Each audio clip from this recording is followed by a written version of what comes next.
So I was born right on the edge of the home gaming revolution. I can still remember my dad bringing home one of the very first versions of Pong. And it's for some of you younger kids out there, this is kind of going to blow your mind, but you didn't just plug the console into the TV and pick a mode and start playing. It came with these plastic overlays that you would put on the screen. If you wanted tennis, there was an overlay for tennis. If you wanted hockey, there was an overlay for hockey. And the graphics were basically the stuff that was on the overlay. The ball moved around on the TV, but the overlay kind of defined what version of that game that you had. And even though it was so rudimentary, it was mind-blowing for us. It was magical. So fast forward a few years and the Atari 2600 came out. And as kids, the Atari 2600 was amazing to us. It certainly wasn't the same graphics as you would see in the arcade. And of course, we didn't get one of those. Our father was a little weird. He went out and bought an Atari 400. A lot of people don't know about those. It was an actual computer that had a keyboard and had a cassette tape drive, believe it or not. It had cartridges, and the games that came with the Atari 400 or for the 400 were better in general than the 2600. They just were a lot harder to get and a very niche thing at the time. So fast forward a few years, and of course the Nintendo came out, which revolutionized everything. It was an amazing game console and kind of kicked off the console wars, so to speak, in the 80s. And then eventually you had Sega and Super Nintendo, and even Atari tried to hang on for a while with the Jaguar. But then eventually in the early 90s, you started to see PCs become more prevalent, and we eventually got a PC. And one of the things we realized that there was, a lot of development of games for the PC, and they just felt different for the PC than they did for the consoles. It was kind of edgy. It was interesting. And being younger, we were more willing to do what we needed to do to upgrade those computers as time went on. I remember back in the day, if you bought a computer off the shelf, in 2 years it could be a brick. You could have gotten the fastest PC on the market, the best PC on the market, and in 2 years it was junk. And that was what we were having to contend with. So we learned how to build our own and upgrade them as the technology changed. So we keep plugging along, and the consoles keep putting out new consoles, and I eventually just started to ignore the console altogether and focus on the PC games. They were getting better. In 2004, World of Warcraft came out. It was a great time to be playing on the PC. It opened up a whole new universe as far as PC gaming.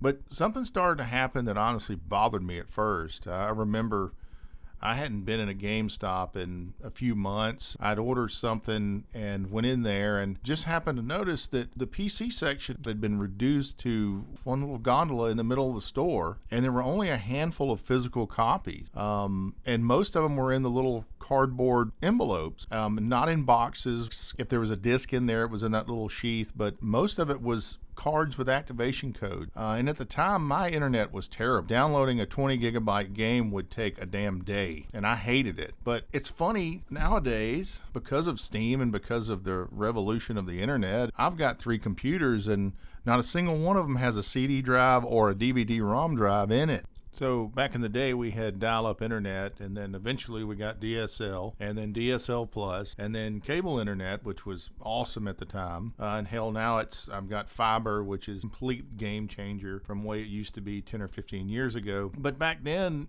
a regular PC game was 2 gig. I mean, if you had one that was 5 or 6, that was big, and 20 gigs was unheard of. But now, obviously, as you see, there's some games that are 150, 200 gigs on a full install, and it's absolutely ridiculous. But the internet speeds have kept up so that those kind of games are manageable even now. So I'm sure if you've made it this far, you're probably asking yourself, what the hell is the point of this video? Well, I said all of that to say this. I've been around for a long time, and I've been playing video games since I was a kid. I've seen the evolution of gaming from its inception to where it is now. And I often find myself in an internal dialogue about how much time I spend playing video games. I usually play 4 or 5 hours most nights. A lot of times on the weekend, it's not as much because I've got things that I have to do. And my brother is a few years older than me, and he is exactly the same way as I am about this. He loves video games. Him and his wife both play video games.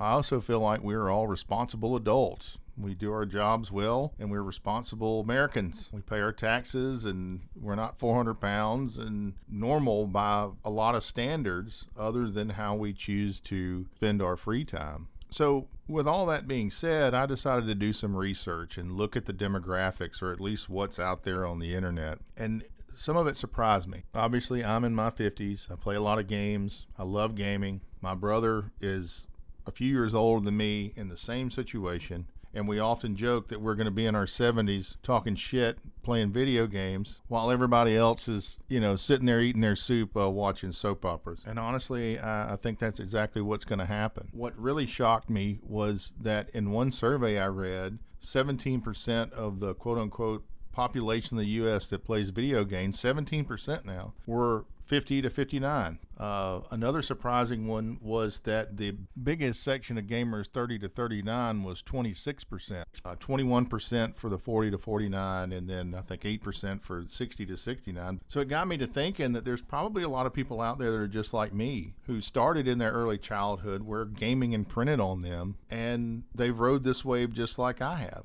And they appreciate and respect the art and the medium that is gaming. So I decided I'm not going to be ashamed of it anymore. I used to catch a lot of crap from my ex-wife about it. And I would argue with you that it was just as legitimate as her sitting there watching TV or reading books or whatever. I think it's far superior.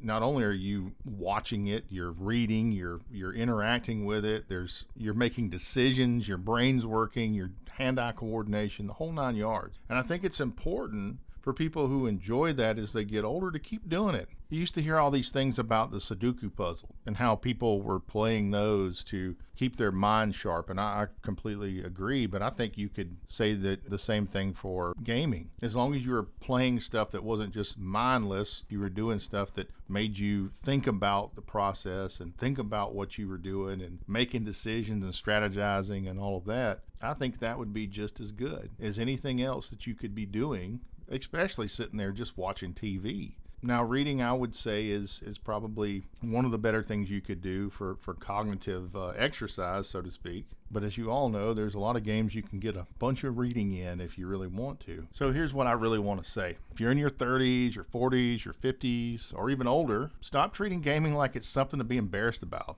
Be responsible, sure.